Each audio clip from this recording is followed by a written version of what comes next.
Data entry operator का ये सबसे पहला वीडियो है और डेटा एंट्री ऑपरेटर का कोर्स मैंने उन बच्चों को ध्यान में रखते हुए मैं बना रहा हूँ, ये वीडियो अवेलेबल करा रहा हूँ जो बिल्कुल बिगिनर है, जिन्हें ये भी नहीं पता है कि कीबोर्ड क्या होता है, जिन्हें ये भी नहीं पता है कि माउस क्या होता है, जिन्होंने आज तक ना ही कीबोर्ड को पकड़ा है ना ही माउस को पकड़ा है, उस बच्चे को ध्यान में रखते हुए और वो बच्चा जो सब कुछ पढ़ चुका है उस बच्चे को ध्यान में रखते हुए भी मैं ये कोर्स डिजाइन कर रहा हूं। यानी बिगिनर से वो एडवांस लेवल तक हम चलेंगे कि आप भी बोलोगे वाओ सर। तो आज का जो मेरा वीडियो है वो बेसिक इंफॉर्मेशन से रिलेटेड है कि माउस क्या होता है, कीबोर्ड क्या होता है, यानी इनपुट डिवाइस क्या होते हैं और आउटपुट डिवाइस क्या होते हैं।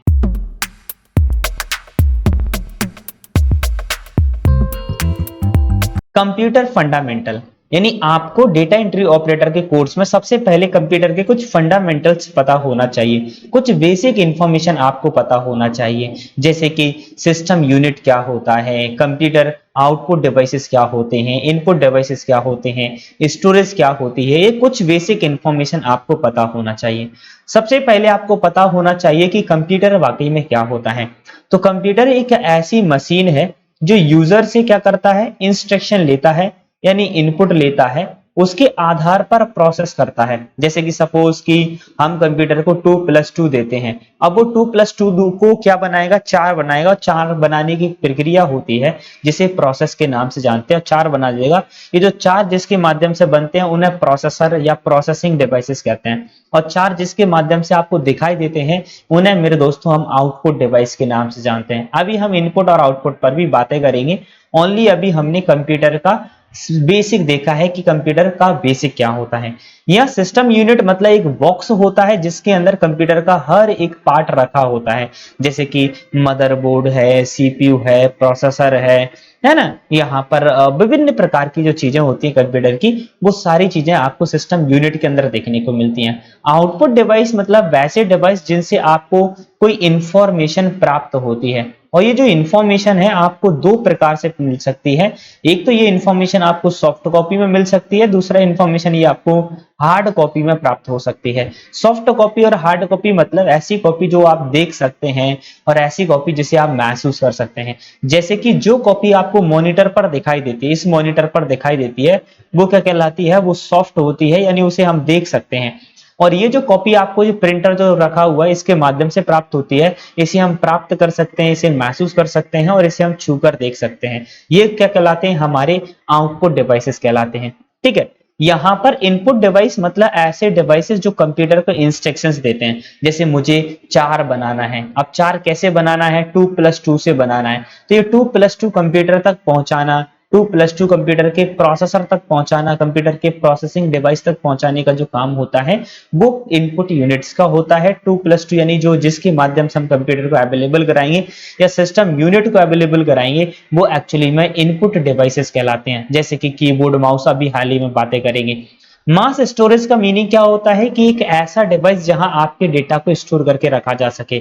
मतलब जो सिस्टम है, सिस्टम जिस डेटा का यूज करता है या आप जिस डेटा का फ्यूचर में जाके यूज करते हैं उसे स्टोरेज डिवाइस के अंदर जाकर आप स्टोर कर लेते हैं। जैसे कि हाई disk, pen drive, SD card वगैरह स्टोरेज डिवाइस के अंतर्गत आ जाते हैं, है ना। ये है आपके सारे के सारे input device. Basic input device हम आपको बताएंगे। कीबोर्ड के लिए हम एक डिटेल्ड वीडियो आपको अवेलेबल करा देंगे।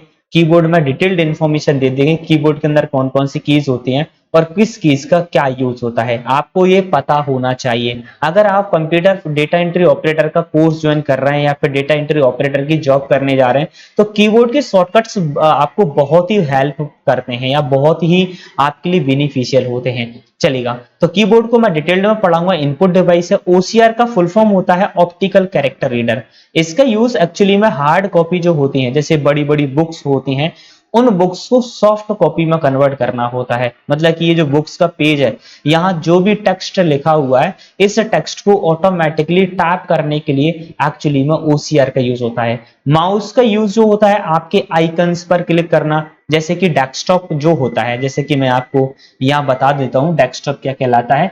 आइएगा, जैसे कि ये डेस्कटॉप है मेरा, देखो जी ये डेस्कटॉप है। अब इस डेस्कटॉप पर जितने भी आइकन्स हैं इन पर मुझे क्लिक करना है, तो मैं किसके माध्यम से कर सकता हूँ, ये माउस के माध्यम से हम क्लिक कर सकते हैं। और इन सबको क्या बोलते हैं, आइकॉन कहते हैं, आइकॉन कहा जाता है ना। माउस का काम होता है डबल क्लिक करना, लेफ्ट क्लिक करना, राइट क्लिक करना, किसी चीज को यूज करने का जो काम है वो माउस का होता है। वीसीआर का यूज होता है बारकोड रीडर, आपको पता होगा बैंक के अंदर बारकोड स्कैन किया जाता है, पोस्ट ऑफिस के अंदर, या फिर आपने आजकल आपके मोबाइल के अंदर भी बारकोड आता है जिससे आप क्यूआर कोड को स्कैन कर लेते हैं। क्यूआर कोड से आप पेमेंट वगैरह कर लेते हैं, कहीं पर आप नाश्ता वगैरह करने जा रहे हैं, बेड़े या टिक्की पीने जा रहे हैं, जैसे कि हमारे शिवपुरी में बेड़े बहुत फेमस है ना। तो आप हमारी शिवपुरी में कभी आते हैं और आप बेड़े खाने जाते हैं तो वहां आप क्यूआर कोड मिलेगा आपको। कहीं आप आम खरीदने जाते हैं, कहीं सब्जी लेने जाते हैं, तो हर एक शॉप पर आपको कोड मिलता है, वहां आप मोबाइल से स्कैन करके आसानी से पे कर पाते हैं, है ना। जो भी पे करना है वो आसानी से आप पे कर लेते हैं। जॉयस्टिक का मतलब यहाँ सिंपल सा होता है, जॉयस्टिक का यूज होता है गेम खेलने के लिए। जॉयस्टिक का यूज किसके लिए होता है, गेम, ज्यादातर गेम के होता है। टच पैनल का यूज एटीएम मशीन वगैरह में होता है ना। आपको पैसे वगैरह निकालना है तो वहां बटन नहीं होता, वहां टच पैनल के अंदर काम करता है। लैपटॉप वगैरह ये भी टच पैनल होता है। टच पैड लैपटॉप के ऊपर जो माउस का काम करता है, लैपटॉप के ऊपर जो माउस का काम करता है वो टच पैड होता है।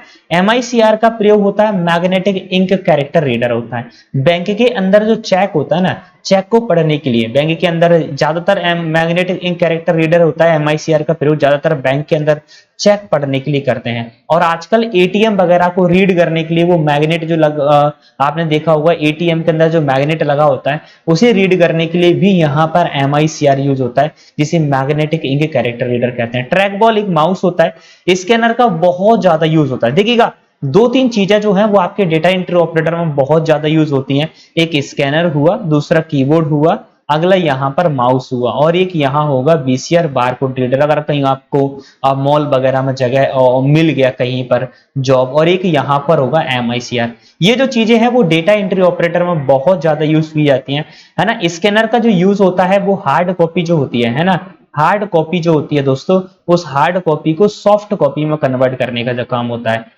हार्ड कॉपी को किस में कन्वर्ट करके रखना है, सॉफ्ट कॉपी में कन्वर्ट करके रखना है। ये काम एक्चुअली में डेटा एंट्री ऑपरेटर का ही होता है ना। ये डेटा एंट्री ऑपरेटर ही करता है। अभी मैं जब प्रिंटर को डिटेल्ड में आपको पढ़ाऊंगा, प्रिंटर से जब प्रिंट निकालना बताऊंगा, तो उसी समय मैं स्कैनर से स्कैन करना भी आपको बताऊंगा। डेटा एंट्री ऑपरेटर का ये खास बात है, ये हमारे कोर्स का खास बात यह है कि हर एक चीज को हम प्रैक्टिकल करके बताएंगे, तो स्कैनर को भी प्रैक्टिकल करके बताएंगे। ये सारे आउटपुट डिवाइस है, प्रोजेक्टर आउटपुट डिवाइस है, बट डेटा एंट्री ऑपरेटर में इसका कोई ज्यादा काम होता नहीं है। यहाँ डेटा एंट्री ऑपरेटर में सबसे ज्यादा जो कार्य होता है वो प्रिंटर का होता है और मॉनिटर का होता है। तो मॉनिटर एक स्क्रीन होती है जहां आप जो भी कंप्यूटर के अंदर चल रहा होता है उसे देख सकते हैं, प्रिंटर से आप उसे प्राप्त कर सकते हैं हार्ड कॉपी के अंदर। तो हमें डेटा एंट्री ऑपरेटर के अंदर सबसे ज्यादा, कंप्यूटर ऑपरेटर के अंदर सबसे ज्यादा प्रिंटर का, और सब इनपुट डिवाइस के अंदर सबसे ज्यादा यूज होता है वो होता है स्कैनर का। और मैं आने वाली वीडियो, देखो जी, आने वाली जो मेरी वीडियो है उसमें तो मैं आपको क्या बताने वाला हूं, उसके अंदर मैं कंप्यूटर को असेंबल करने के बताने वाला हूं, कौन सी वायर कहां पर लगती है आपके सिस्टम टूल के अंदर। ये जो सिस्टम टूल है, इस सिस्टम टूल के अंदर कौन सी वायर कहां पर लगाई जाती है कंप्यूटर की, वो सब कुछ बताने वाला हूं। नेक्स्ट वीडियो के अंदर हम जानने वाले हैं कि आप स्कैनर के माध्यम से प्रैक्टिकल कैसे स्कैन करेंगे, प्रैक्टिकली कैसे स्कैन करेंगे, और प्रिंटर के माध्यम से आप प्रिंट आउट प्रैक्टिकली कैसे प्राप्त करेंगे, और क्या क्या ऐसी प्रॉब्लम्स हो सकती हैं प्रिंटर को प्रिंट निकालते समय। ये बातों को क्या, किन किन बातों का ध्यान रखना चाहिए, वो हम आने वाली वीडियो में बताने वाले हैं। इस सीरीज से जुड़े रहिएगा। आपको बिगिनर से, भले आपको आज तक माउस आपने नहीं पकड़ा, वहां से आपको एडवांस्ड कंप्यूटर ऑपरेटर जो चुटकियों में काम करके देगा आपके बॉस का, अपने बॉस का, वो मैं बना दूंगा। Thank you so much.